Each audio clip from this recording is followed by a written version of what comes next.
capturing sound for spatial audio production. Microphones are electrical transducers that turn changes in air pressure into electricity, which we can then capture with our digital recording devices. In 360 VR, there are no boom mics. So on normal film sets, you will see somebody holding a microphone on the end of a pole to capture somebody's voice clearly, just out of shot. But in 360 VR, there is no behind the camera. So our microphones need to be invisible. So that either means we use a lapel mic very close to somebody's voice and hidden in their clothes to be invisible.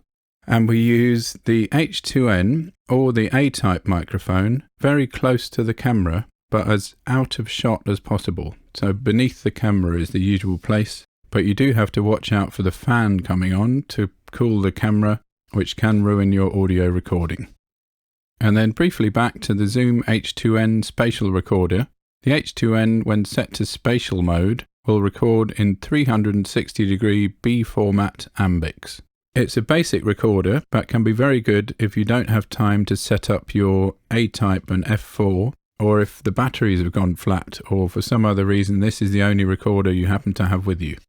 The Sennheiser G3 radio mics are another essential part of your kit. So you can hide these microphones under clothes or in the hairline to clearly capture the voices of your characters with a minimum of background noise.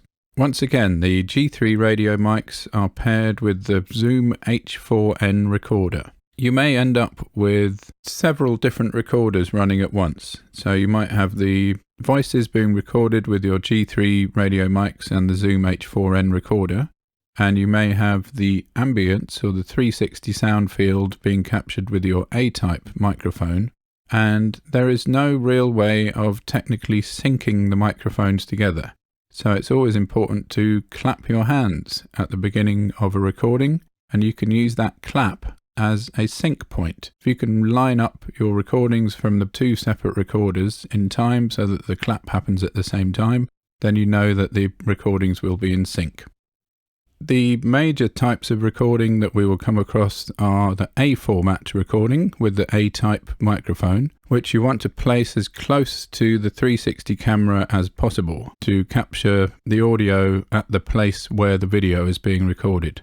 For your audio-only experience, you can use this microphone to capture ambiences or three-dimensional recordings of wherever you decide you want to record. We also have a library available to you of some A format recordings, some B format recordings which have already been converted into B format on the Rode website, also the Oculus Starter Pack, an ambisonic library of recordings that are useful for background ambiences in scenes.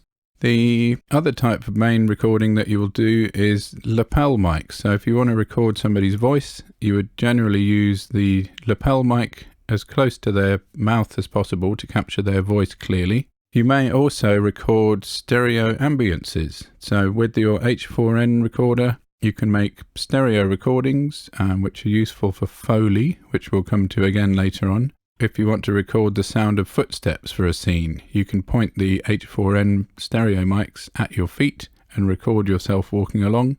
And those really are the main types of recording that we'll be covering. So lapel mics for voices, an A-type microphone for ambiences or 360 surround recordings.